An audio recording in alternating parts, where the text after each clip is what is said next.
Bienvenue sur ce résumé de la 5e étape du championnat du monde FIM de motocross, première manche de la catégorie MX2, et c'est le 4e Fox Shot de la saison pour le pilote français Tom Vial.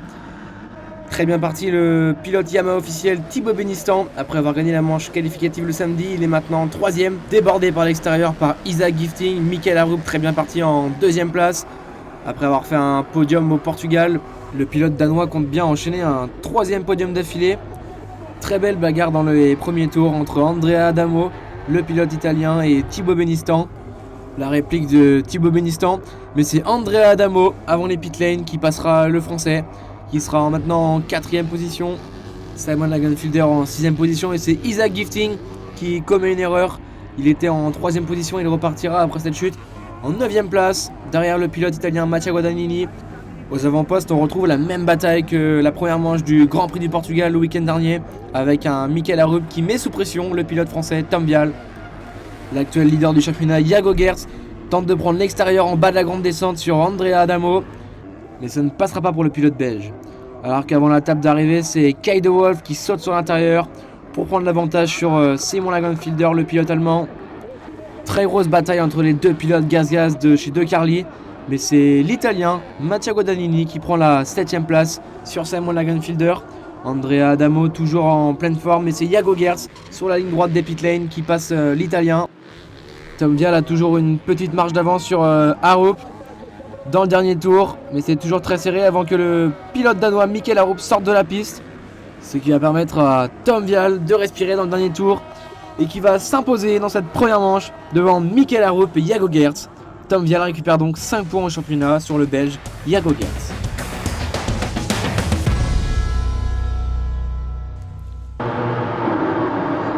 Deuxième départ de la catégorie MX2, et comme le samedi, c'est de l'intérieur que ça sort en tête. Nouvelle fois un 5e Fox Shot pour Tom Vial. Excellent départ pour Jérémy Sidou l'allemand, et surtout pour Rick Elzinga, le pilote néerlandais actuellement en tête du championnat d'Europe 250. On aperçoit très bien parti dans le top 10 Stefan Rubini, alors que Kai de Wolf s'attaque à Rick Elzinga pour la 3ème position. Et Kai de Wolf qui allonge sur ce saut pour repousser son freinage, il prend l'avantage sur Benistan. Comme à son habitude, le public italien est venu en nombre pour entre guillemets soutenir le pilote slovène Tim Geiger, alors que Jago Gertz commet une grosse erreur, la roue avant est bloquée. Il retourne au stand, mais c'est un abandon pour le pilote belge qui marquera donc 0 points.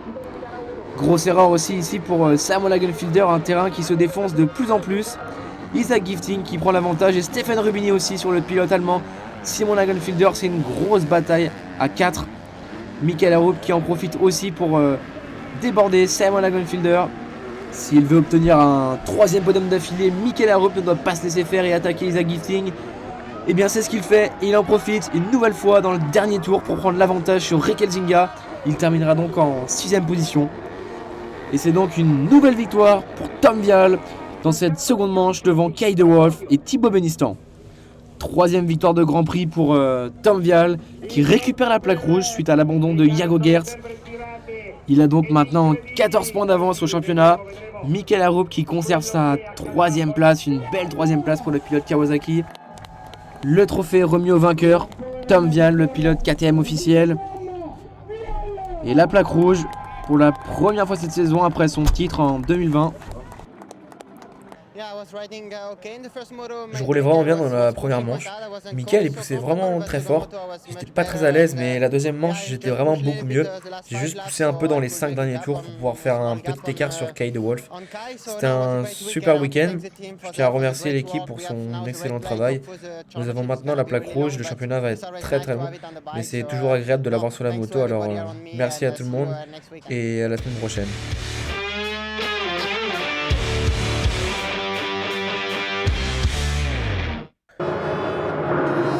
Première manche dans la catégorie MXGP qui a vu s'imposer le samedi Tim Geiger en manche qualificative, mais c'est un pilote officiel Yamaha, Glenn Koldenhoff, le néerlandais, qui s'octroie le Fox Shot pour la première fois cette saison.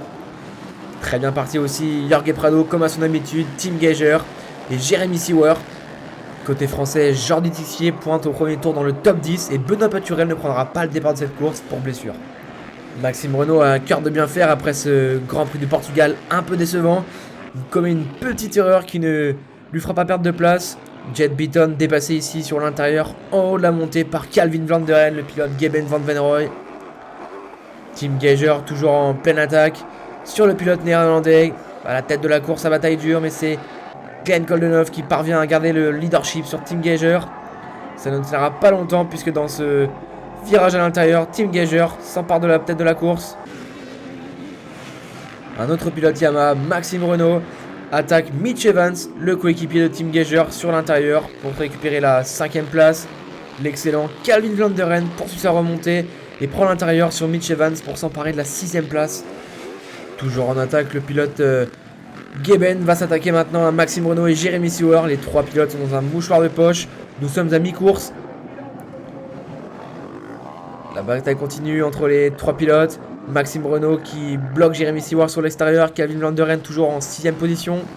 Et dans les derniers tours, c'est Jorge Prado qui remonte sur Glenn Coldenhoff pour essayer d'obtenir la 2e place. Tim Geiger est très loin devant. Et il va donc s'imposer ici à Trentino, devant son public, devant son virage, avant la ligne d'arrivée où tous les supporters du Slovène se regroupent. La victoire donc pour le Slovène, Tim Geiger devant Glenn Coldenhoff et Jorge Prado.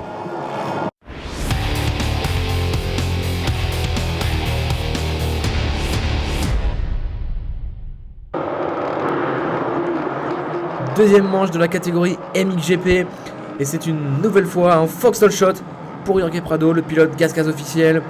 Très bon départ pour Jeremy Seewer, Tim Geiger, Brian Bogers.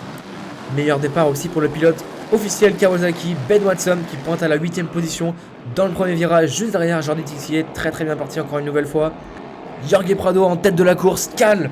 Il va perdre 6 positions, il repartira donc en 7e position.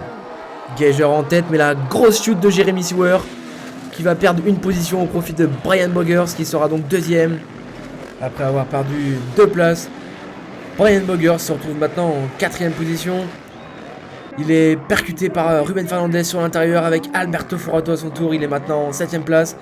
Alberto Forato, après avoir impressionné tout le monde la veille en signant la pole chrono, attaque Ben Watson pour la 5e place avant de chuter très sévèrement avant la ligne d'arrivée. Le pilote italien ne terminera pas cette course. Grosse discussion entre Maxime Renault et Jeremy Seewer pour la 2e place de cette 2e manche. Mais c'est le français Maxime Renault qui prend l'intérieur avant la tape d'arrivée. Mais c'est l'imparable Tim Geiger qui va s'imposer devant son public dans cette seconde manche avec 5 secondes d'avance sur Maxime Renault. La victoire de Tim Geiger devant Maxime Renault et Jeremy Seewer.